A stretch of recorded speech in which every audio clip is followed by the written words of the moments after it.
As we use our enjoyment of gaming to build beloved community, I like to always begin and end in gratitude. So thanks for checking out this video. Let me ask you a question. Let me ask you a question. Let me ask you a question. Okay. Let me ask you a question. And be honest.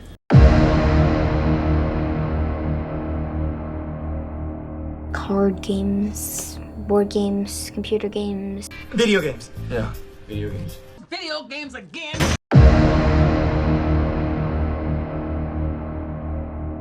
Gameplay. Well, the gameplay is just as impressive. No wonder gameplay. It's cyclical gameplay. I wanted to push the interactivity, the gameplay. This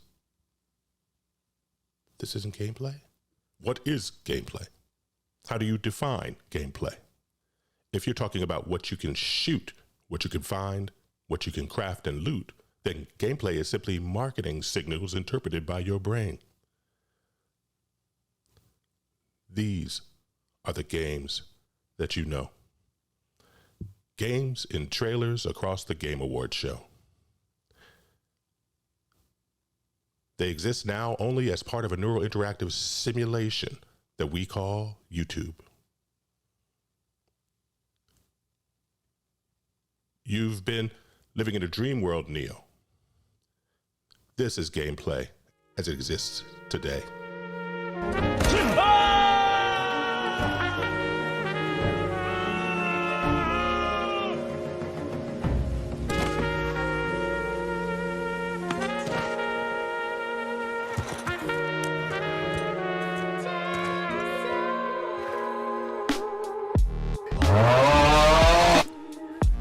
Look at this shit. It's fucking... What are these?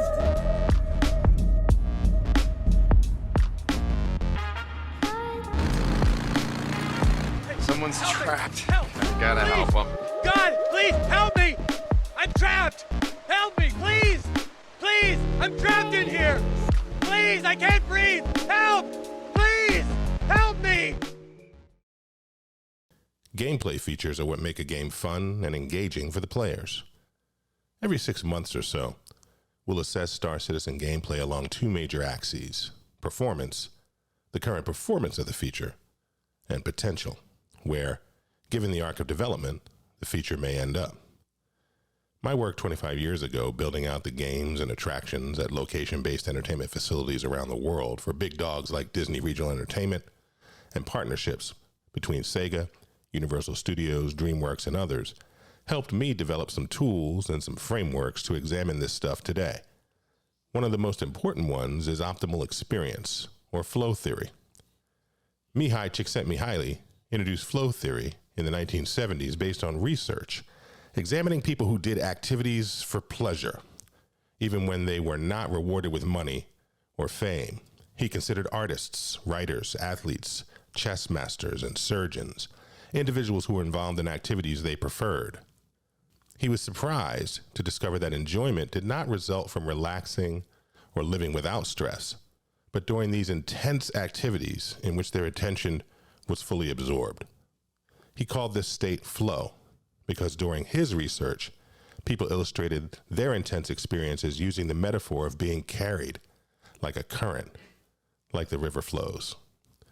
We often equate flow state with being in the zone and being in the zone with victory.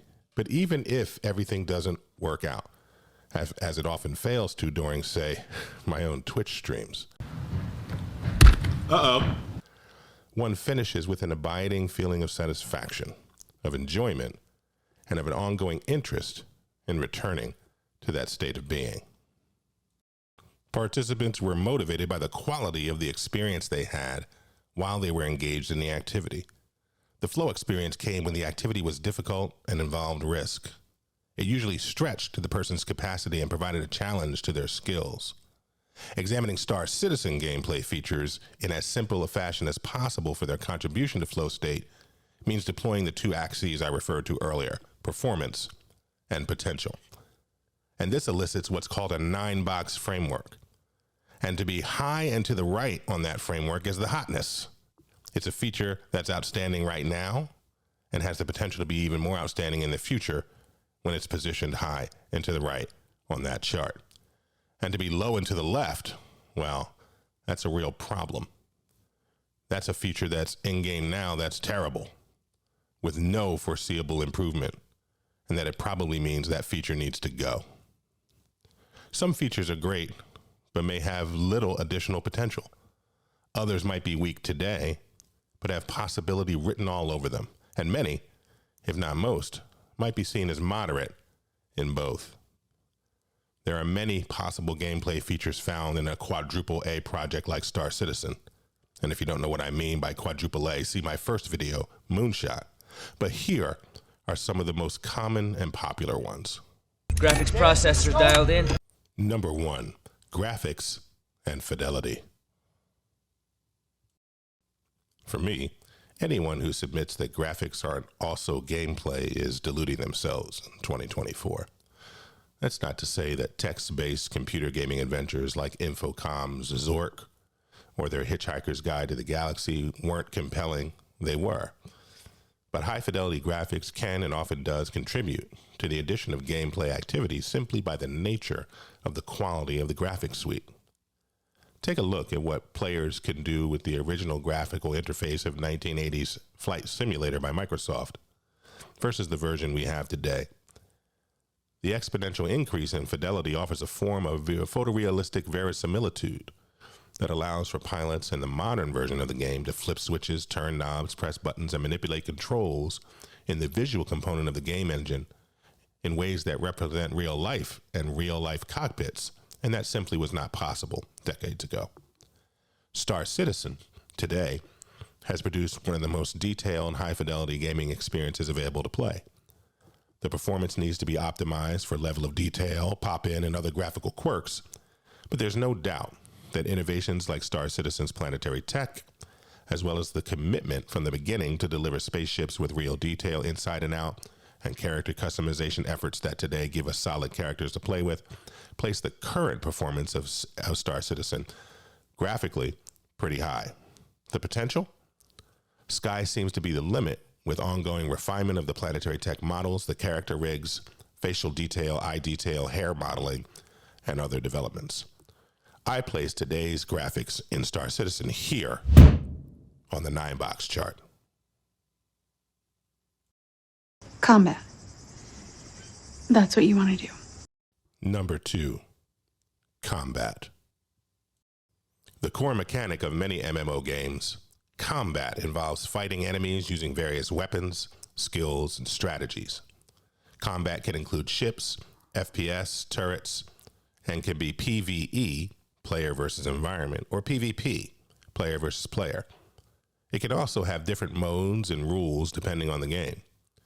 Combat can also be influenced by factors such as character class, roles, stats, gears, buff, debuff, etc. Today, combat in Star Citizen performs fairly well on servers with meaningful server FPS themselves, particularly in terms of PvP or human-to-human combat.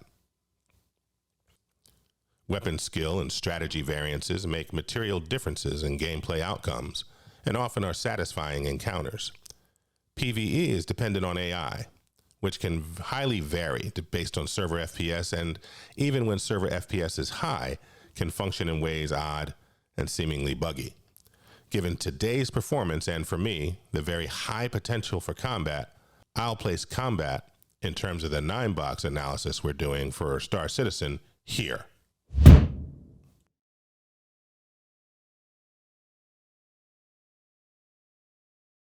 But we are currently discussing exploration.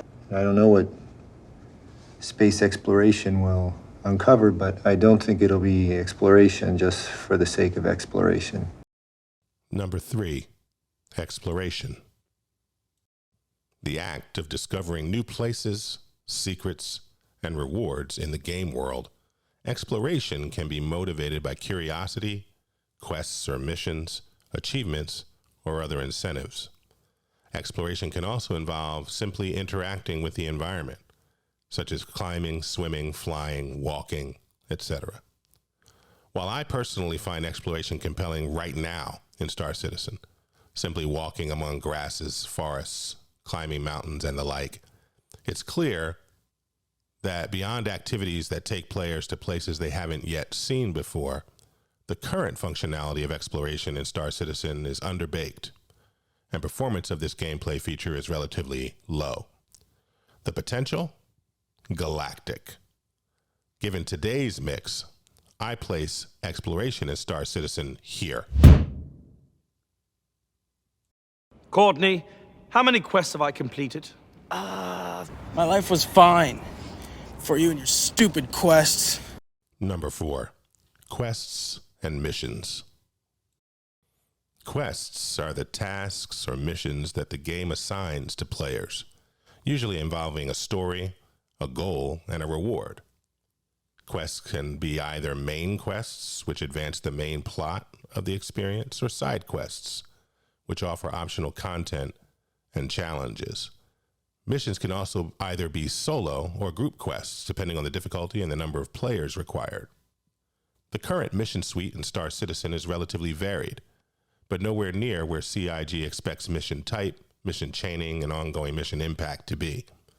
I will bundle in reputation here as a corollary to quest and mission completion, and a similar analysis applies here. We have some features, and those features are in fact usable, but mainly only for increased AUEC wealth building versus the other broader opportunities high rep with a faction or a mission giver or a gang might give. Given today's mix, I place quests and missions in Star Citizen here.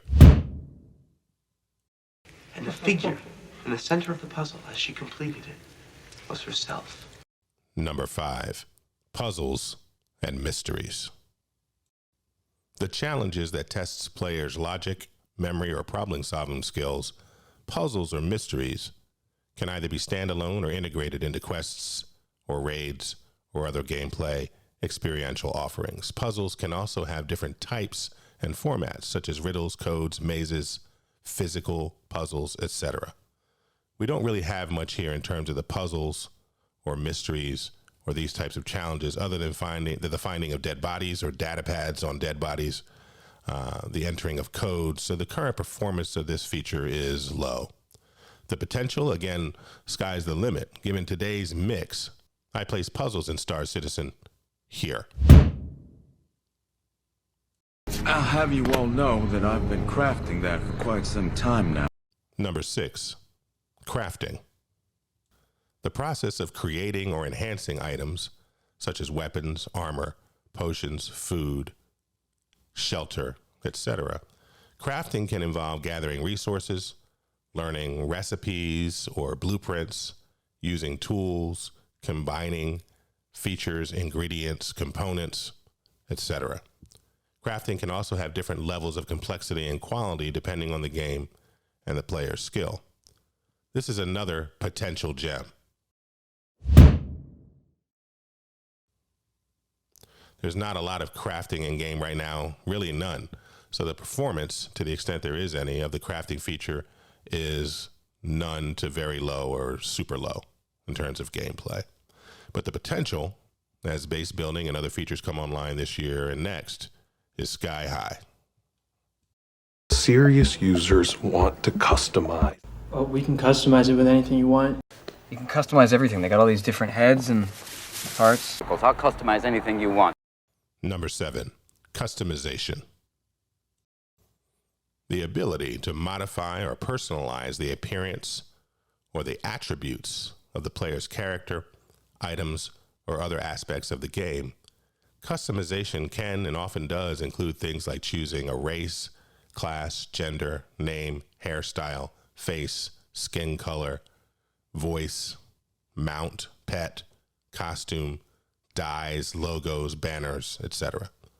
For me, character, outfit, face customization are meaningfully implemented in Star Citizen. Yes, hair is only 20 to 25% of the way there, with ethnic styles missing entirely. Can a brother just get a fade and have a goatee?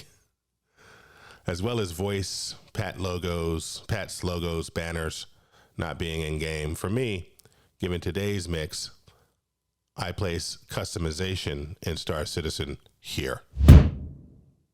But, multiplayer online gaming is my real passion. Now I'm doing multiplayer with some kids in Korea. We're a company where we design a program that basically, if you're like playing a multiplayer game, people all over the world, it's like you're actually playing it live. Number 8, multiplayer. The feature that allows the players to interact with other players in the game world, either cooperatively or competitively.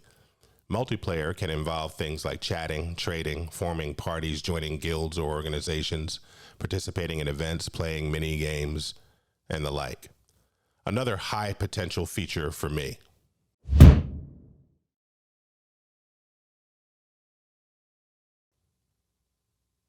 We function regularly right now in multiplayer contexts in Star Citizen using pips, chat, forming parties, participating in events together, etc. That the entirety of org and guild formation, communication, and management tools and features is absent places this feature there. I don't know the end game. What's the end game? So what's the end game? We're in the end game now. Number 9, endgame. The content and activities that are available to players after they reach the maximum level or complete the main story of the game.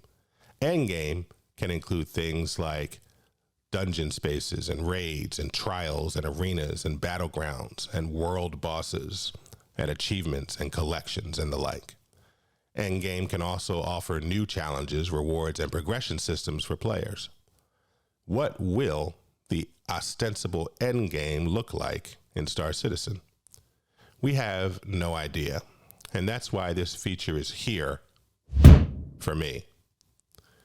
To be fair to CIG and to critics of this feature as a feature in MMO game worlds, Star Citizen seeks to function more as a second life, an ongoing lived-in universe sim, and thus the ostensible endgame may be very different. That is, there may be no endgame. The purpose of playing Star Citizen may in fact be an online life well lived in an ongoing fashion forever. Nonetheless, I perceive the lack of clarity on this today in terms of both the performance and potential as a real risk, and something I hope and expect that CIG is thinking about now as they build out features and feature integration for, hopefully, decades of gameplay to come. Lore. The historical documents of your culture. Yes. I like our history. I'm not talking about myths here. It's not real to you, but it's real to me. It was real to me. It was real to me too. Our history will be what we make of it. Number 10, lore. The background information and the history of the game world, its characters, factions, cultures, and events.